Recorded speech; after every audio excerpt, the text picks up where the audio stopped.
Selamat pagi, Bapak, Ibu, Saudara-saudara jemaat yang dikasihi Tuhan. Ibadah pada pagi hari ini dilaksanakan dalam bentuk ibadah keluarga dengan panduan yang disampaikan secara online. Majelis GKJ Semarang Barat mengucapkan selamat beribadah kepada Bapak, Ibu, Saudara seluruh jemaat dalam ibadah Minggu Palmarum ini. Walaupun dilaksanakan secara mandiri di keluarga masing-masing, namun biarlah hati kita tetap tertuju kepada Tuhan, sehingga ibadah yang kita laksanakan tetap membawa perjumpaan kita dengan Tuhan. Ibadah hari ini akan dilayani oleh Pendeta Sedioko MSI dengan tema khotbah Rendah Hati, Tanda Anak Tuhan.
Kebaktian Minggu Palmarum ini berlangsung dengan pengakuan bahwa pertolongan kita datangnya dari Allah Bapa yang menciptakan langit dan bumi.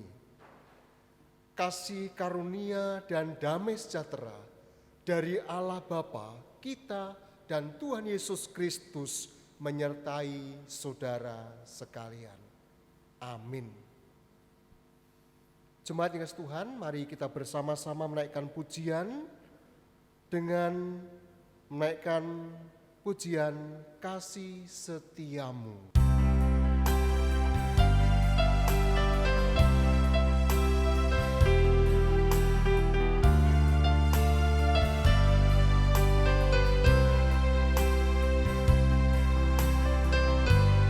Kasih setiamu yang kurasakan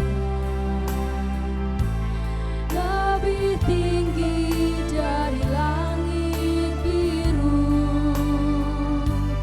Kebaikanmu yang telah kau nyatakan lebih dalam dari lautan. Berkat-Mu yang telah ku terima sempat membuatku terpesona. Apa yang tak pernah kupikirkan, itu yang Kau sediakan bagiku. Siapakah aku ini Tuhan, jadi biji mata-Mu.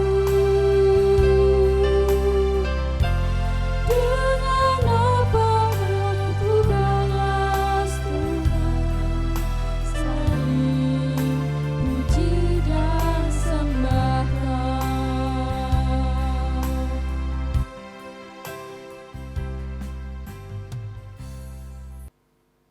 Jemaat yang dikasihi Tuhan Yesus Kristus, kita akan menerima hukum kasih dan berita anugerah dari Tuhan. Hukum kasih diberikan untuk menjadi dasar kehidupan bagi setiap umat tebusan Tuhan Yesus Kristus. Kita dengarkan melalui Injil Matius 22 ayat 37 sampai dengan ayat yang ke-40 yang demikian. Kasihlah Tuhan Allahmu dengan segenap hatimu dan dengan segenap jiwamu dan dengan segenap akal budimu. Itulah hukum yang terutama dan yang pertama. Dan hukum yang kedua yang sama dengan itu ialah kasihlah sesama manusia seperti dirimu sendiri. Pada kedua hukum inilah tergantung seluruh hukum Taurat dan kitab para nabi. Mari kita berdoa. Tuhan Yesus, Allah dan Juru Selamat kami, ampunilah kami umat-Mu ini yang masih sering melupakan perintah-Mu. Walaupun hanya 2 hal, namun kami sering mengedepankan ego kami. Maka ampunilah kami ya Tuhan Yesus Kristus. Di dalam nama-Mu kami mohon pengampunan. Amin. Jemaat yang dikasihi Tuhan, mari kita terima berita anugerah. Tuhan kita sungguh maha kasih. Ia tidak segera menghukum anaknya yang melakukan dosa dan pelanggaran. Tetapi ia menghendaki adanya pertobatan. Demikian firman-Nya dalam Yeremia 42 ayat 3 dan 4 yang demikian. Bulu yang patah terkulai tidak akan diputuskannya, dan sumbu yang pudar nyalanya tidak akan dipadamkannya. Tetapi dengan setia ia akan menyatakan hukum.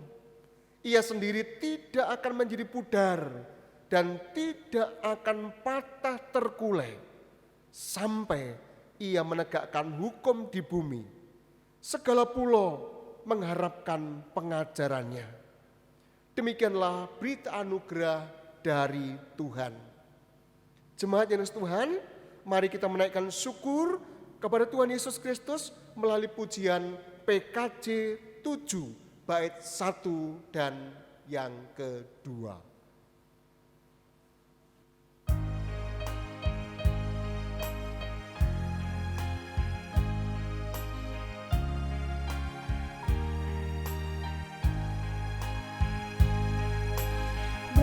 Bersyukurlah pada Tuhan, serukanlah nama-Nya,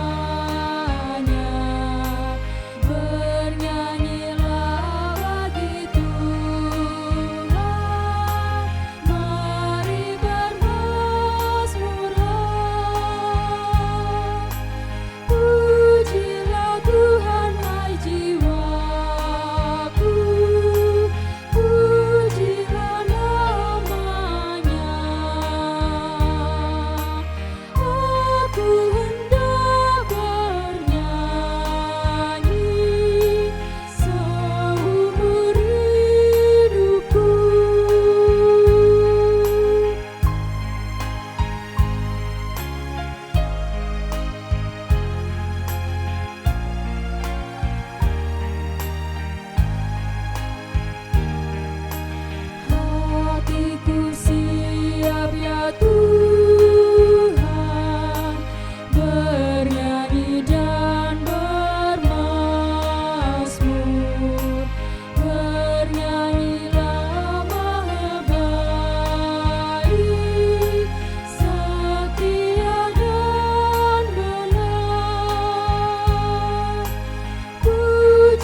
Jemaat yang dikasih Tuhan, sebelum kita merenungkan firman Tuhan, mari kita menyatukan hati, kita berdoa.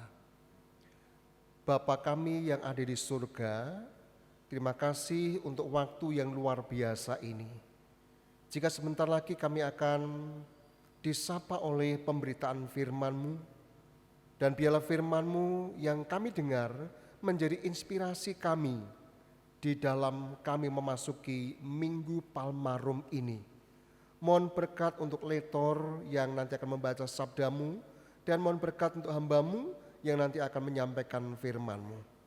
Di dalam nama Tuhan kami Yesus Kristus, kamilah berdoa dan mengucap syukur. Amin. Pembacaan Injil diambil dari Injil Yesus Kristus menurut Matius 21 ayat 1 sampai 11. Yesus dielu-elukan di Yerusalem. Ketika Yesus dan murid-muridnya telah dekat Yerusalem dan tiba di Betfage yang terletak di Bukit Zaitun, Yesus menyuruh 2 orang muridnya dengan pesan, "Pergilah ke kampung yang di depanmu itu, dan di situ kamu akan segera menemukan seekor keledai betina tertambat dan anaknya ada dekatnya. Lepaskanlah keledai itu dan bawalah keduanya kepadaku. Dan jikalau ada orang menegur kamu, katakanlah, Tuhan memerlukannya.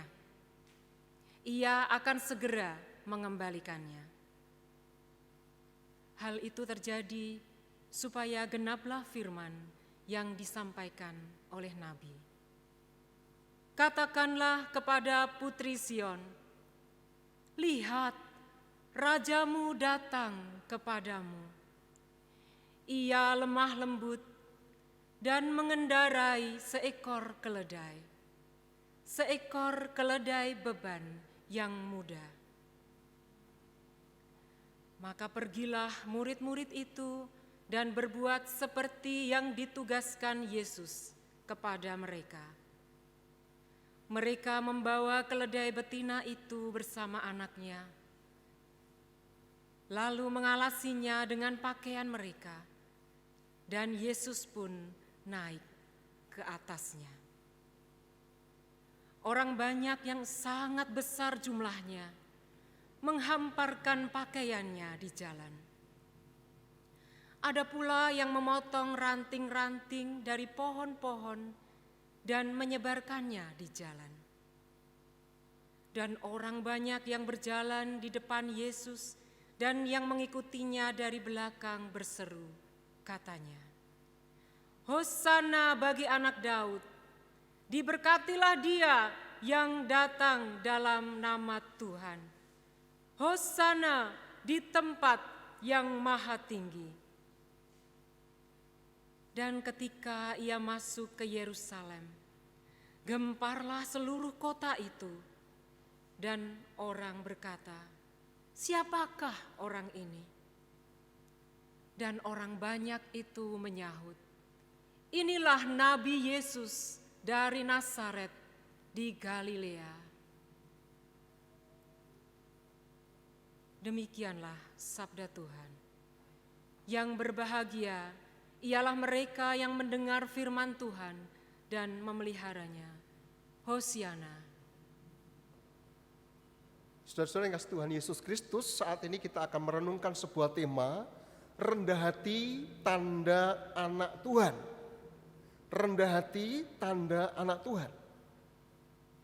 Pertanyaannya, apa yang dimaksud dengan rendah hati itu? Ada yang tahu? Ada yang bisa mengungkapkan apakah rendah hati itu? Kalau kita menelusuri melalui Kamus Besar Bahasa Indonesia, rendah hati itu diartikan tidak sombong dan tidak angkuh. Dalam kehidupan Kristen, tata kehidupan Kristus, yaitu tata hidup yang menunjukkan kerendahan hati.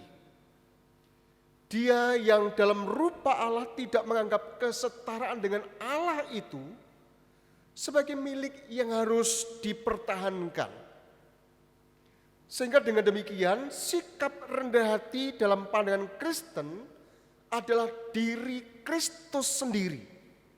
Kita bayangkan dari mulai Kristus lahir di kandang domba dan sampai pengorbanannya di kayu salib.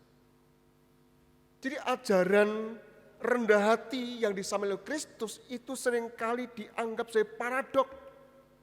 Kenapa demikian? Kristus pernah mengatakan barang siapa terbesar di antara kamu, hendaklah ia menjadi pelayanmu. Dan barang siapa meninggikan diri, ia akan direndahkan, dan barang siapa merendahkan diri, ia akan ditinggikan. Ini sesuatu yang luar biasa dari kata rendah hati itu. Nah, saudara yang kasih Tuhan Yesus Kristus, minggu ini adalah Minggu Palmarum. Sering disebut sebagai Minggu Kesengsaraan Tuhan. Minggu Prapaskah 6 merupakan minggu terakhir masa Prapaskah. Umat semakin dekat dengan puncak perayaan karya keselamatan Allah yang dinyatakan dalam penderitaan, wafat, dan kebangkitan Kristus. Setelah Minggu Prapaskah 6 ini, sebenarnya umat akan merayakan misteri kasih Allah dalam 3 hari suci, yaitu Kamis Putih, Jumat Agung, Sabtu Sunyi, dan Paskah. Nah, saudara-saudara yang kasih Tuhan Yesus Kristus, karakter Minggu Prapaskah 6 ini mengandung situasi yang paradok, yang bertolak belakang. Di satu sisi, ada sukacita dari penduduk Yerusalem ketika menyambut kedatangan Kristus dengan daun-daun palem. Di sisi yang lain, adanya duka cita bagi Kristus menyambut caci maki, menyambut penyiksaan dan eksekusi kematian di kayu salib. Lalu bagaimana ketika Yesus menuju ke Yerusalem? Sebelum Yesus memasuki Yerusalem, ia berhenti di Betfage. Kalau kita telusuri kata Betfage itu berarti rumah pohon ara. Kenapa bisa disebut demikian? Karena di daerah itu ada pohon ara yang berbuah banyak. Dan Injil Matius mengungkapkan bahwa Betfage itu terletak di Bukit Yaitun, berada di sebelah timur Yerusalem. Nah, saudara-saudara yang dikasihi Tuhan Yesus Kristus, tindakan-tindakan dramatis yang dilakukan di Yerusalem itu merupakan bagian akhir dari kisah kehidupan Yesus. Kalau diperhatikan dalam bacaan tadi, untuk masuk ke Yerusalem dibutuhkan keberanian besar. Sebab ia akan memasuki kota yang memusuhinya. Oleh karena itu, sebelum ia masuk ke bagian akhir dari drama kehidupannya, Yesus mempersiapkan semuanya. Persiapan itu dilakukan di Betfage yang terletak di Bukit Yaitun. Saudara-saudara yang dikasihi Tuhan Yesus Kristus, Bukit Yaitun, di Bukit Yaitun inilah Yesus berpesan agar beberapa muridnya pergi ke desa yang terletak di depannya untuk mengambil keledai betina dan 2 anaknya yang tertambat untuk dibawa kepadanya. Dengan menyebut 2 anak keledai itu, sebenarnya penulis Injil Matius ingin menunjukkan bahwa sebenarnya keledai-keledai itu belum pernah ditunggangi manusia. Ada yang menafsirkan hal ini sebagai tanda bahwa binatang ini sakral. Menurut ayat yang ketujuh, murid-muridnya menaruh jubah pada pundak keledai-keledai yang hendak dinaiki Yesus masuk ke Yerusalem. Masuknya Yesus ke Yerusalem dengan mengendarai keledai itu juga menjadi penggenapan dari kitab Yakarya 9 ayat yang ke-9. Di mana Yesus masuk ke Yerusalem dengan disaksikan oleh Putri Sion. Putri Sion adalah sebuah ungkapan yang menunjukkan pada penduduk Yerusalem. Kepada penduduk Yerusalem, Yesus berkata bahwa ia datang sebagai raja yang lemah lembut. Saudara-saudara yang dikasihi Tuhan Yesus Kristus, dalam situasi yang semacam itu, Yesus berani tampil beda. Ia berani menunjukkan bahwa ia datang bukan sebagai Mesias yang berperang dengan senjata untuk melawan bangsa Romawi. Tetapi Yesus sebagai Mesias yang membawa perdamaian, Mesias yang rendah hati. Hal ini ia tunjukkan dengan mengendarai seekor keledai muda, bukan dengan mengendarai kuda yang selalu dipakai dalam perang. Ia ingin menunjukkan bahwa ia datang bukan dengan kekuatan senjata, tetapi dengan tindakan kasih.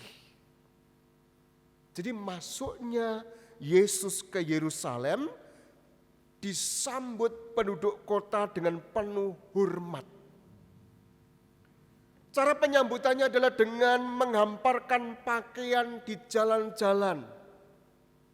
Semua dilakukan supaya ketika Yesus melewati apa yang dihamparkan, pakaian-pakaian di jalan yang hendak dilewati oleh Yesus, dan dengan menyebarkan ranting-ranting jalan, itu dilakukan oleh penduduk Yerusalem pada waktu itu. Nah, saudara-saudara yang kasih Tuhan Yesus Kristus, selain dengan menggambarkan jubah dan ranting-ranting, orang-orang yang ada di Yerusalem pada waktu itu juga berteriak, Hosana, yang berarti beri keselamatan. Selain berupa sorakan pujian kepada Yesus, juga disertai dengan penyebutan Yesus dengan gelar anak Daud. Gelar ini adalah gelar seorang mesianis. Dengan demikian, namanya terpuji sebab ia datang dalam nama Tuhan. Saudara-saudara yang dikasihi Tuhan Yesus Kristus, kegemparan penduduk kota Yerusalem atas kehadiran Yesus tadi disambut dengan antusias oleh penduduk kota. Ada penafsir yang mengungkapkan ada ungkapan dua hal. Inilah Nabi Yesus dari Nazaret dapat diartikan dengan dua cara. Yang pertama, Yesus memang seorang nabi dan diakui sebagai nabi. Yang kedua, Yesus adalah seorang nabi yang dijanjikan sejak dahulu kala.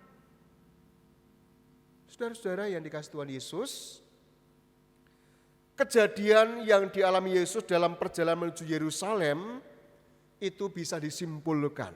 Yang pertama, peristiwa ini menunjukkan keberanian Yesus menyongsong sengsara yang akan dialaminya di Yerusalem.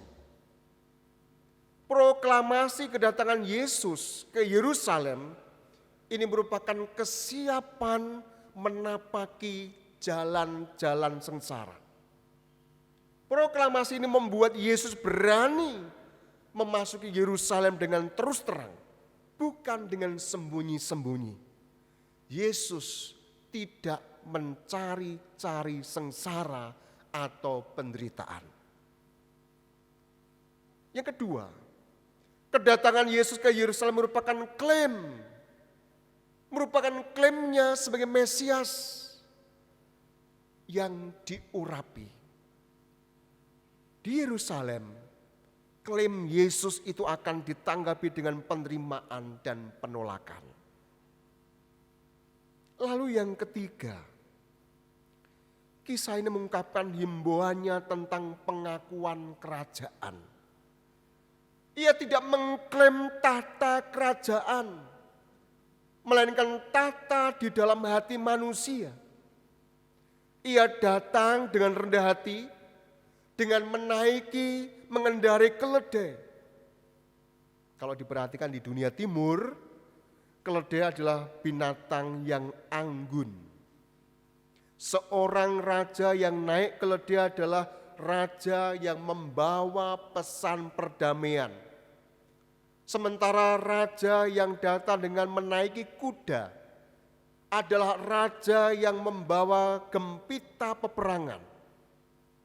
Yesus menunjukkan bahwa ia datang bukan untuk menghancurkan atau mematikan. Yesus datang untuk menumbuhkan. Yesus datang untuk menghidupkan. Ia bukan dengan kebencian, melainkan dengan kerendahan hati dan cinta kasih. Saudara-saudara yang kasih Tuhan Yesus Kristus, sehingga keberanian Yesus masuk ke Yerusalem adalah keberanian menyongsong sengsara dan keteladanan dalam ketaatan untuk berproses dalam hidup.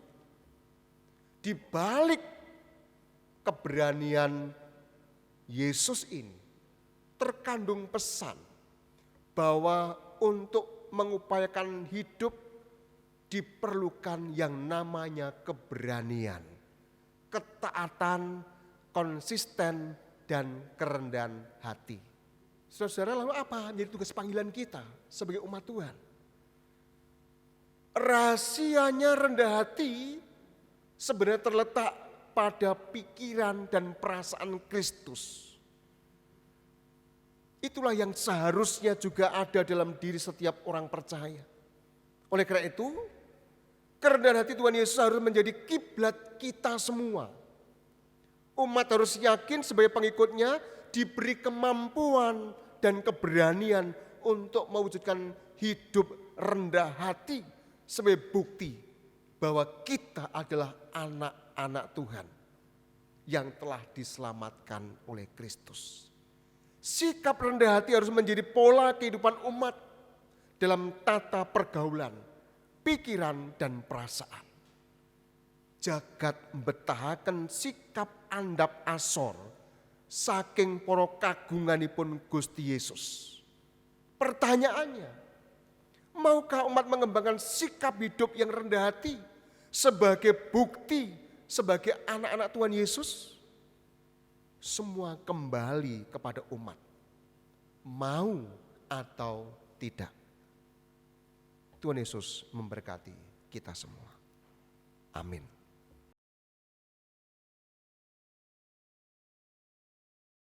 Saudara-saudara yang dikasihi Tuhan Yesus Kristus, menginformasikan bahwa besok dalam ibadah Jumat Agung 10 April 2020, majelis akan mengadakan sakramen perjamuan kudus. Maka dalam kesempatan ini, mari kita semua mempersiapkan diri melalui pendadaran dengan bertanya kepada diri kita masing-masing sebagai berikut. Yang pertama, apakah kita sungguh-sungguh menyadari dan mengakui berada dalam kondisi dosa dan sangat membutuhkan juru selamat yang berkuasa melepaskannya? Dua, apakah kita sungguh-sungguh bertobat dan menyerahkan diri dengan penuh keyakinan kepada Allah yang menyelamatkan manusia melalui kematian dan kebangkitan Tuhan Yesus? Tiga, apakah kita sungguh-sungguh bertekad menyerahkan diri untuk hidup sesuai dengan firman-Nya? Yang keempat, apakah kita sungguh-sungguh bertekad senantiasa menjalani hidup dengan penuh syukur atas anugerah penyelamatan Allah? Selaku hamba Tuhan, saya menegaskan bahwa sakramen perjamuan kudus yang akan kita ikuti bersama dalam ibadah Jumat Agung 10 April 2020 disediakan bagi orang yang menyerahkan diri kepada Tuhan Yesus dengan menyesali dosanya serta memohon pertolongan Tuhan supaya dapat melaksanakan semua perintah Tuhan Allah. Jemaat kasih Tuhan, mari kita menyatukan hati, kita masuk dalam doa syafaat. Mari kita berdoa. Bapa kami yang ada di surga, kami mengucap syukur atas berkat dan pemeliharaan Tuhan yang sungguh luar biasa sampai Minggu Palmarum hari ini. Tentu di dalam kami menjalani kehidupan ada banyak hal yang tidak sesuai dengan kehendak-Mu. Oleh karena itu kami mohon pengampunan-Mu dan kiranya Allah mengampuni dosa-dosa kami dan memampukan kami semua, keluarga-keluarga yang ada di GKJ Semarang Barat untuk bisa menjadi garam dan terang dunia, terlebih di dalam mempersiapkan diri untuk mengikuti sakramen perjamuan kudus Jumat Agung 10 April 2020. Bapa kami dalam surga, kami mohon berkat untuk umat-Mu yang sedang sakit dan dalam kondisi lanjut usia. Kiranya Allah memberikan kekuatan dan damai sejahtera, bahkan melalui zaman tangan yang kudus, saudara kami merasakan kesembuhan dari Tuhan Yesus. Kami juga mohon berkat untuk para pelayan Tuhan yang ada di GKJ Semarang Barat. Kiranya Tuhan terus menolong memberkati setiap pribadi para pelayan-Mu. Kami juga mohon berkat untuk kegiatan-kegiatan gerejawi yang kami lakukan di rumah kami masing-masing. Kami mohon berkat untuk lembaga-lembaga Kristen yang ada di kota Semarang atau bahkan dimanapun juga, agar supaya bisa menjadi garam dan terang dunia. Bapa kami yang ada di surga, kami mohon berkat untuk bangsa dan negara kami yang sedang menghadapi pandemi COVID-19. Berkati pemerintah Republik Indonesia, berkati TNI Polri yang mengamankan situasi sekarang ini. Kami juga mohon berkat untuk tenaga medis yang menangani COVID-19, tetap dalam kondisi sehat dan mendapat kekuatan dari Tuhan Yesus. Untuk saudara kami yang menjadi pasien COVID-19, agar mendapatkan jamahan dari Tuhan Yesus, mendapatkan pemulihan dan pengharapan. Dan kami juga bersyukur untuk para pasien yang sudah sembuh. Terima kasih untuk perorangan, untuk lembaga-lembaga yang telah peduli, membantu meringankan beban dari dampak COVID-19 ini. Kami ingin sebagai warga negara bersatu padu melawan COVID-19 dengan mengikuti himbauan pemerintah Republik Indonesia. Ibadah Minggu Palmarum hari ini dari awal hingga akhirnya dan semua seluruh doa kami naikkan dalam nama Tuhan Yesus Kristus. Amin. Bersama dengan umat Allah dari segala zaman, mari kita mengucapkan pengakuan iman menurut pengakuan iman rasuli yang demikian. Aku percaya kepada Allah Bapa yang Maha Kuasa, Khalik langit dan bumi, dan kepada Yesus Kristus anaknya yang tunggal Tuhan kita, yang dikandung dari Roh Kudus, lahir dari anak darah Maria, yang menderita di bawah pemerintahan Pontius Pilatus, disalibkan, mati dan dikuburkan, turun ke dalam kerajaan maut. Pada hari yang ketiga, bangkit pula dari antara orang mati, naik ke surga, duduk sebelah kanan Allah Bapa yang Maha Kuasa, dan akan datang dari sana untuk menghakimi orang yang hidup dan yang mati. Aku percaya pada Roh Kudus, gereja yang kudus dan persekutuan Orang Kudus, pengampunan dosa, kebangkitan daging, dan hidup yang kekal. Saudara-saudara yang dikasihi Tuhan Yesus Kristus, saat ini kita masih diberikan kesempatan oleh Tuhan Yesus untuk bersyukur, untuk mengaturkan persembahan yang tentu persembahan yang sudah kita siapkan masing-masing. Mari kita nyatakan syukur kita dengan memberikan persembahan. Adapun firman yang mendasari persembahan terambil dari 2 Tawarik 31 ayat yang ke-12a yang demikian. Dan dengan setia mereka membawa segala persembahan khusus, persembahan persepuluhan dan persembahan-persembahan kudus itu ke sana.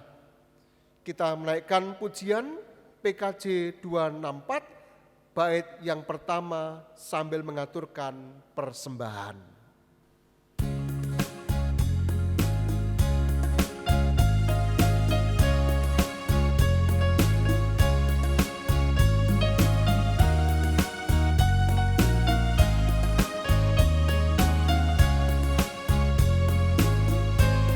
Apalah arti ibadahmu kepada Tuhan, bila tiada rela sujud dan sungguh. Apalah arti ibadahmu kepada Tuhan, bila tiada hati tulus dan syukur. Ibadah sejati jadikanlah persembahan. Ibadah sejati kasihilah sesamamu. Ibadah sejati yang berkenan bagi Tuhan, jujur dan tulus ibadah murni bagi Tuhan. Setelah kita bersama telah mengumpulkan persembahan, mari kita bersama-sama berdoa untuk persembahan yang sudah kita kumpulkan ini. Mari kita berdoa. Bapa kami yang di surga, kami bersyukur atas berkat-berkat yang sudah kami terima sampai hari ini, sampai Minggu Palmarum hari ini. Maka saat ini kami bersyukur dengan bersama-sama mengaturkan persembahan dari hati kami yang paling dalam. Kiranya Tuhan Yesus menerima dan menguduskan persembahan ini.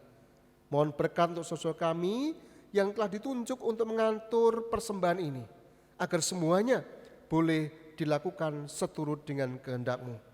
Di dalam nama Tuhan kami Yesus Kristus, kami telah berdoa dan bersyukur. Amin.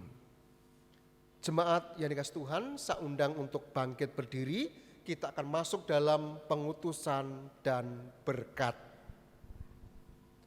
Arahkanlah hatimu kepada Tuhan. Dengan mengarahkan hati, kami memiliki keberanian untuk belajar menjadi hamba yang rendah hati. Jadilah saksi Kristus. Kami siap memberitakan bahwa janjinya selalu ditepati. Terpujilah Tuhan. Melalui kehidupan kami di sini, kini dan selamanya. Terimalah berkat-Nya. Tuhan memberkati engkau dan melindungi engkau. Tuhan menyinari engkau dengan wajah-Nya dan memberi engkau kasih karunia. Tuhan menghadapkan wajah-Nya kepadamu dan memberi engkau damai sejahtera. Amin.